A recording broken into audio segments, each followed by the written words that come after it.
Tā ir viena no maģiskākajām Jāņu rotaļdejām, kuru noteikti vajadzētu visiem kopā Jāņos tomēr iziet.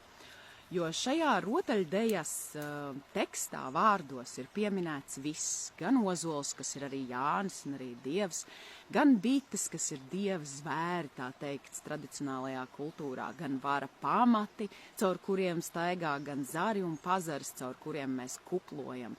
Un tā ir rotaļdeja, kas saucas Dindaru Dandaru ozoliņi.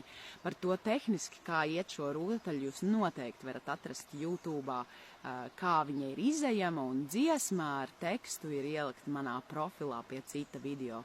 Dindaru Dandaru ozoliņi, Dindaru Dandaru ozoliņi, visi tavi zāriņi zīlīšu pilni, visi tavi zāriņi zīlīšu pilni. Ejiet Dindaru Dandaru ozoliņu Jāņu laika rotaļās. Un sviniet Jāņus kopā ar latviskām tradīcijām. Nevis kopā, bet ietverot latviskās tradīcijas. Vispārējie var darīt, ko grib un kā grib.